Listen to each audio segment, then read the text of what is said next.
ಮಲೆನಾಡ ಮಾತುಕತೆಗೆ ಸ್ವಾಗತ ಗಿರೀಶ್ ಭಟ್ರೆ. ನಮಸ್ಕಾರ. ಹಾಂ, ನೀವು ಈ ಊರಿನವರೇ ಆಗಿದ್ದೀರಾ. ಈಗ ನಾಡ್ದು 27ನೇ ತಾರೀಕು ಮಾರ್ಚ್ 27 ನಮ್ಮ ಊರಿನ ರಾಮನಗುಳಿ ಜಾತ್ರೆ ಬರ್ತಾ ಇದೆ. ಹಾಗಾಗಿ ನಿಮ್ಮ ಹತ್ರ ಒಂದೆರಡು ನಿಮ್ಮ ಅಭಿಪ್ರಾಯವನ್ನು ಕೇಳಬೇಕು ಅಂತಾಯಿತು. ನಿಮಗೆ ಈಗ ಎಷ್ಟು ವರ್ಷ ನಡೀತಾ ಇದೆ? ನಾನೀಗ 75 ಮುಗಿದು 76ರಲ್ಲಿದ್ದೇನೆ. 76ರಲ್ಲಿದ್ದೀರಾ ಅಂದರೆ ಪ್ರಾರಂಭದ ಹೆಚ್ಚು ಕಮ್ಮಿ ದಿನದಿಂದನೂ ನೀವು ಜಾತ್ರೆಯನ್ನು ನೋಡ್ತಾ ಇದ್ದೀರಾ ಅನ್ಬೋದು. ಹೌದು, ನಮ್ಮ ಹುಟ್ಟೂರಲ್ಲೂ ಇದು. ಹುಟ್ಟೂರು. ಹಾಗಾಗಿ ಆವಾಗ ಯಾವ ರೀತಿ ಜಾತ್ರೆ ನಡೀತಾ ಇತ್ತು? ನಾನು ಸುಮಾರು 1960ರ ನಂತರದ್ದು ಹೇಳಬಲ್ಲೆ. ಆವಾಗ ನನಗೆ 10 ವರ್ಷ ನಡೀತಾ ಇರ್ಬೋದು. ಹಾಂ, ಅದಕ್ಕೂ ಮೊದಲು ನಡೀತಾ ಇತ್ತ ಜಾತ್ರೆ? ಯಾವಾಗಲಿಂದ ಇದ್ದದ್ದು ಅದು. ಹೌದಾ? ರಾಮನವಮಿ ಜಾತ್ರೆ ಅಂದರೆ ಈ ಊರಿನ ಒಂದು ಗ್ರಾಮೀಣ ಜಾತ್ರೆ. ಆ ಜಾತ್ರೆನ ನಾನು 60ರಲ್ಲಿ ನೋಡಬೇಕಿದ್ರೆ, 1960ರಲ್ಲಿ ನೋಡಬೇಕಿದ್ರೆ, ಆವಾಗ ಸಾಮಾನ್ಯ ಜಾತ್ರೆ ಅಂದರೆ ಒಂದು ರೀತಿಯಿಂದ ಅದೊಂದು ವ್ಯಾಪಾರ ನಡೆಯುವಂತ ಕೇಂದ್ರವೂ ಆಗಿತ್ತು. ಗ್ರಾಮೀಣ ಭಾಗದಲ್ಲಿ ಬೆಳೆಯುವಂತ ವಸ್ತುಗಳು, ಉದಾಹರಣೆ ಕಲ್ಗಟ್ಟಿಗೆಂದು ಹುಣಸೆ ಹಣ್ಣು, ಅಥವಾ ಇಲ್ಲಿ ರಾಮನಗುಳಿಯಲ್ಲಿ ತಯಾರಿಸುವ ಮಡಿಕೆ, ಅಥವಾ ಇಲ್ಲಿ ಈ ದೋರಣಗಿರಿ ಹಳ್ಳಿಯಲ್ಲಿ ತಯಾರಾಗುವ ಈಚಲು ಚಾಪೆ, ಹಾಗೆ ಕಲ್ಲಂಗಡಿ ಹಣ್ಣು, ಇವೆಲ್ಲ ಜಾತ್ರೆಗೆ ಬರ್ತಿತ್ತು. ಆ ಟೈಮಲ್ಲೇ ನೀವು ಖರೀದಿ ಮಾಡಿ ಇಟ್ಕೊಳ್ಬೇಕು. ಮತ್ತೆ ವಸ್ತುಗಳ ವಿನಿಮಯವೂ ನಡೀತಿತ್ತು. ಆ ಜಾತ್ರೆ ಎಷ್ಟು ಮಹತ್ವದ್ದಾಗಿತ್ತು ಕೇಳ್ರೆ, ಬಾರೆ ಮಲವಳ್ಳಿ ಆ ಕಡೆಯಿಂದ ಹಳ್ಳಿ ಜನವು ಬರ್ತಿದ್ರು, ದೋರಣಗಿರಿಯಿಂದ ಜನವು ಬರ್ತಿದ್ರು, ಆ ಕಡೆ ಇಡಗುಂದಿಂದ ಬರ್ತಿದ್ರು. ಎಲ್ಲರಿಗೂ ಸಹಿತ ಪೇಟೆ ಕೈಗೆಟಕುವಷ್ಟು ದೂರದಲ್ಲಿರೋದ್ರಿಂದ ಹಳ್ಳಿಯಲ್ಲೇ ವಸ್ತುಗಳನ್ನು ಖರೀದಿ ಮಾಡ್ತಿದ್ರು. ಯಾಕೆ ಆವಾಗ ಈ ರೀತಿಯಾದ ಬಸ್ಸಿನ ವ್ಯವಸ್ಥೆ, ವಾಹನಗಳ ಸೌಲಭ್ಯ ಇರಲಿಲ್ವಾ? ಬಸ್ಸು ಸ್ವಲ್ಪ ಮಟ್ಟಿಗಿತ್ತು. ದಿವಸ 1-2 ಬಸ್ಸು ಓಡಾಡ್ತಿತ್ತು. ಲಾರಿಗಳು ಸಹಿತ ಕಡಿಮೆನೆ. ಕೆಲವು ಗ್ರಾಮೀಣ ವಸ್ತುಗಳ ಪೂರೈಕೆ ಸಲುವಾಗಿ ಕೆಲವು ಖಾಸಗಿ ವಾಹನಗಳು ಓಡಾಡ್ತಿದ್ವು. ಇದು ಅಲ್ಲದೆ ವಿಶೇಷ ಅಂತಂದ್ರೆ ದೋಣಿ ಅನಿವಾರ್ಯ. ಈ ಕಡೆಯಿಂದ ಎಲ್ಲ ಜನರು ದೋಣಿಯಲ್ಲೇ ದಾಟಬೇಕು. ಅಂದ್ರೆ ನಿಮ್ಮೂರಿನಲ್ಲಿ ಯಾವ ಹೊಳೆ ಹರಿತದೆ? ಗಂಗಾವಳಿ ಹೊಳೆ ಬೇಡ್ತಿ. ಯಲ್ಲಾಪುರ ಬೇಡ್ತಿಯು ಕೆಳಗೆ ಬಂದಾಗ ಗಂಗಾವಳಿ ಅಂತ ಹೇಳಿಸ್ಕೊಂಡು ಕಡೆ ಸಮುದ್ರವನ್ನು ಸೇರ್ತದೆ. ಈ ಗಂಗಾವಳಿ ಹೊಳೆಗೆ ಆವಾಗ ಸೇತುವೆ ಇರಲಿಲ್ಲ. ಆವಾಗ ಸೇತುವೆ ಇರಲೇ ಇಲ್ಲ. ನೀವು ದೋಣಿ ಮೂಲಕನೇ ಸಾಗ್ಬೇಕಿತ್ತು. ಇಲ್ಲಿ ದೋಣಿ ಆದ್ರೆ ಕೆಲವು ಕಡೆಗೆ ತೆಪ್ಪ ಅಂತ ಬಿದಿರನ್ನು ಕಟ್ಟಿ ಆ ತೆಪ್ಪದಲ್ಲಿ ದಾಟ್ತಾ ಇದ್ರು. ಅಂದ್ರೆ ಆವಾಗಿನ ಕಾಲದಲ್ಲಿ ರಾಮನವಮಿಗೆ ಈಗಲೂ ಹೇಳ್ತಾರೆ ಮಳೆ ಬಂದೇ ಬರ್ತದೆ ಅನ್ನೋ ವಾಡಿಕೆ ಇದೆ ಅಂತೇಳಿ. ಆ ಮಳೆಯಲ್ಲೂ ಕೂಡ ನೀವು ದೋಣಿಯನ್ನ ದಾಟಿ ಹರಸಾಹಸ ಮಾಡಿ ಹೋಗ್ತಿದ್ರಿ. ಯಾಕೆಂದ್ರೆ ಊರಿನ ಜನರೆಲ್ಲರೂ ದೋಣಿ ಮೂಲಕನೇ ಹೋಗ್ಬೇಕಿತ್ತು, ಬೇರೆ ಯಾವುದೇ ಒಂದು ಮಾರ್ಗ ಇರಲಿಲ್ಲ. ಆದರೂ ನಿಮ್ಮ ಉತ್ಸಾಹ ಅಷ್ಟೊಂದು ಇತ್ತು ಆವಾಗ ಅಂತ ಆಯ್ತು. ಜನರು ಪರಸ್ಪರ ಬೆರೆಯುವುದು, ಜನರೊಡನೆ ಮಾತುಕತೆ, ಬೇರೆ ಬೇರೆ ಪ್ರದೇಶದ ಜನರ ಒಡನಾಟ, ಇದೆಲ್ಲ ಆಗೋದಕ್ಕೂ ಒಂದು ಮಾಧ್ಯಮ ಅಂತಂದ್ರೆ ಆ ಜಾತ್ರೆನೇ ರಾಮನಗುಳ ಜಾತ್ರೆ. ಅಲ್ಲಿನ ದೇವತಾ ಕಾರ್ಯ ಆವಾಗ ಯಾವ ರೀತಿ ಇತ್ತು, ಇವಾಗಿನ ದಿನದಲ್ಲಿ ಹೇಗಿತ್ತು ಅಂತೇಳಿ ಸ್ವಲ್ಪ ಹೇಳ್ತೀರಾ? ಅದು ಪ್ರಾರಂಭದ ದಿವಸದಲ್ಲಿ ಅಲ್ಲಿ ರಾಮನ ಒಂದು ಪಾದುಕೆ ಸೃಷ್ಟಿಯಾದದ್ದೇ ಗೋಕರ್ಣದ ಹಿರೇಭಟ್ರ ಕುಟುಂಬದವರು ಹಾಗೂ ಕೊಡ್ಲೆಗದ್ದೆಯ ಒಂದು ಗುತ್ನಪಾಲ ಹೆಗ್ಡೇರು ಅಂತ ಹೇಳ್ತಿದ್ರು. ಮಹಾಬಲೇಶ್ವರ ತಂದೆ ಗುತ್ನಪಾಲ ಗಣಪ ಹೆಗ್ಡೇರು ಅಂತ ಅವರು, ಹಾಗೂ ರಾಮನಗುಳದಲ್ಲಿ ಶೆಟ್ಟಿ, ನಾಣ ಶೆಟ್ರು ಅಂತ ಹೇಳಿ ಈ 3 ಜನ ಸೇರಿ ಆ ಜಾತ್ರೆಯನ್ನು ನೆರವೇರಿಸ್ತಿದ್ರು. ತುಂಬಾ ಮೆರಗು ತರೋರು ಇವರೇ ಆಗಿದ್ರು. ಅಂದ್ರೆ ಜವಾಬ್ದಾರಿನೂ ಇವರದ್ದೇ ಆಗಿತ್ತು. ತಗೊಳ್ಳೋರು ಇವರೇ, ಪೂಜೆ ಬಗ್ಗೆ ನಿರ್ಣಯಿಸೋರು ಹೀಗೆ. ಆ ವೇಳೆಯಲ್ಲಿ ಮುಖ್ಯವಾಗಿ ಹೇಳ್ಬೇಕಂದ್ರೆ ಆ ಜಾತ್ರೆಯ ವೈಶಿಷ್ಟ್ಯತೆ ಬಹಳವಾಗಿತ್ತು. ಆಮೇಲೆ ಬಹಳ ಪೆಟ್ರೋಮೆಕ್ಸ್ ಮಾತ್ರ ಬಂದ ಕಾಲ. ಅಲ್ಲಲ್ಲಿ ಸ್ವಲ್ಪ ದೊಡ್ಡ ಪ್ರಮಾಣದಲ್ಲಿ ವಸ್ತ್ರ ಮಾಡೋರು ಪೆಟ್ರೋಮೆಕ್ಸ್ ಹಚ್ಕೊಳ್ತಿದ್ರು.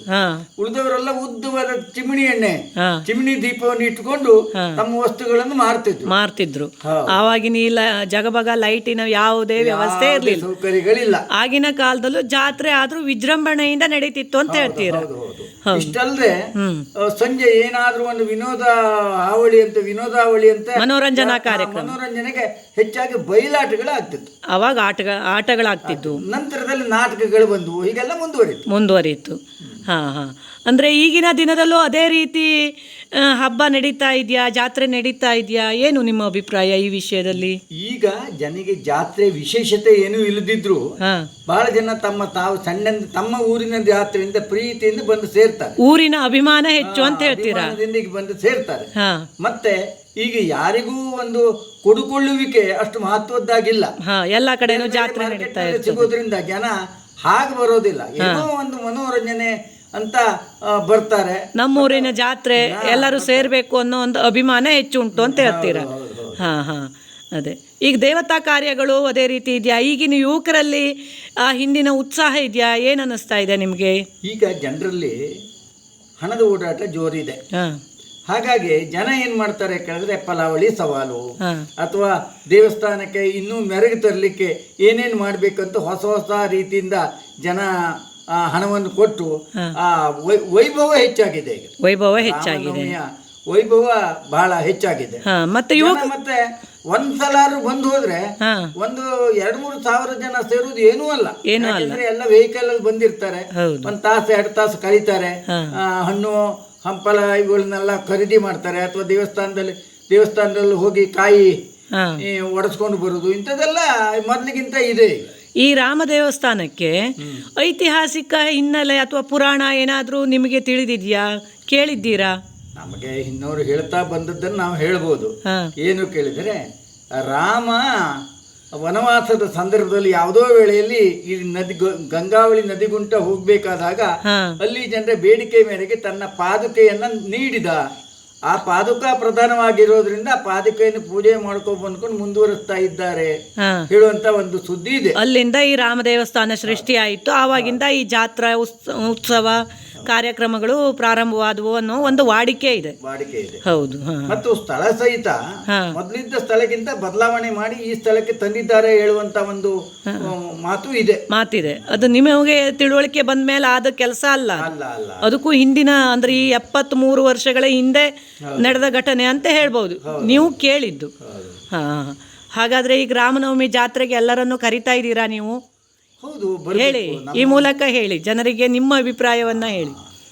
ನಾನು ಜನರಿಗೆ ಏನು ಹೇಳೋದು ಅಂತಂದ್ರೆ, ಧಾರ್ಮಿಕ ಸಂಪ್ರದಾಯಗಳು ನಮಗೆ ಬಹಳ ವಿಶೇಷವಾಗಿ ಮೆರುಗು ಕೊಡುವಂಥದ್ದು. ಆ ಸಂಪ್ರದಾಯವನ್ನ ನಾವು ಇನ್ನೂ ಹೆಚ್ಚು ಬೆಳೆಸಬೇಕು ಅಂತಾದ್ರೆ ಈಗಿನ ಕಾಲದ ಜನ ಬಂದು ಅದನ್ನು ಅನುಭವಿಸಬೇಕು. ಈ ಜಾತ್ರೆಯನ್ನು ಧಾರ್ಮಿಕ ಭಾವನೆಯಿಂದ ನೋಡಬೇಕು. ಈಗ ಜನರಿಗೆ ಇನ್ನೆಲ್ಲ ಸೌಕರ್ಯಗಳಿದೆ, ಆದ್ರೆ ರಾಮನವಮಿಯ ಆಚರಣೆ, ಅದರ ಸಂಪ್ರದಾಯಗಳು ಅಲ್ಲಿದ್ದು ಅದನ್ನು ಅನುಭವಿಸಬೇಕು. ರಾಮನ ನಡೆನುಡಿ ಎಲ್ಲೋ ಒಂದು ಕ್ಷಣ ಇದ್ದು ಹೋಗೋದಲ್ಲ, ರಾಮನ ನಡೆನುಡಿಯನ್ನು ಈ ಸಂದರ್ಭದಲ್ಲಿ ಮಾಡಬೇಕು. ಮತ್ತೆ ಈಗ ಹೊಸ ಸಂಪ್ರದಾಯದಂತೆ ಕೆಲವು ಜನ ಭಜನೆ ಮಾಡ್ತಾರೆ, ಮತ್ತೆ ಹಾಡ್ತಾರೆ. ಇಂಥದ್ದೆಲ್ಲ ಸ್ವಲ್ಪ ಹೆಚ್ಚಿಗೆ ಮೆರುಗು ಬರ್ತಾ ಇದೆ. ಮತ್ತೆ ಈಗಿನ ಹೆಣ್ಣು ಮಕ್ಕಳಲ್ಲಿ ಏನೋ ಒಂದು ಧಾರ್ಮಿಕ ಕೆಲಸದಲ್ಲಿ ನಾವು ಭಾಗವಹಿಸಬೇಕು ಅಂತ ಭಜನೆಗಳನ್ನೆಲ್ಲ ಮಾಡುವ ಸಂಪ್ರದಾಯ ಈಗ ಒಂದು 4-6 ವರ್ಷ ಇತ್ತೀಚೆಗೆ ಸ್ವಲ್ಪ ಬೆಳೆದಿದೆ. ಅದನ್ನ ಜನ ಮರಿತಾ ಇದ್ರು, ಈಗ ಮತ್ತೆ ಸ್ವಲ್ಪ ಬೆಳಕಿಗೆ ಬರ್ತಾ ಇದೆ ಅಂತ ಹೇಳ್ತಾ ಇದ್ದೀರಾ. ನಿಮ್ಮ ಅಭಿಪ್ರಾಯಕ್ಕೆ ಧನ್ಯವಾದಗಳು. ಹಾಗಾಗಿ ಎಲ್ಲರನ್ನೂ ನಾವು ಜಾತ್ರೆಗೆ ಕರೆಯೋಣ. ಬನ್ನಿ, ನಾಡ್ದು 27 ಮಾರ್ಚ್ ರಾಮನಗುಳಿಯಲ್ಲಿ ಜಾತ್ರೆ ನಡೀತಾ ಇದೆ. ಅಂಕೋಲಾ ತಾಲೂಕಿನ ರಾಮನಗುಳಿಯಲ್ಲಿ ಎಲ್ಲರೂ ಸೇರಿ ಸಂಭ್ರಮದಿಂದ ಆಚರಿಸೋಣ ಅಂತ ಹೇಳ್ತಾ ಈ ಮೂಲಕ ಧನ್ಯವಾದವನ್ನು ಹೇಳ್ತೇನೆ. ನಿಮಗೂ ಧನ್ಯವಾದ ಗಿರೀಶ್ ಭಟ್ರೆ.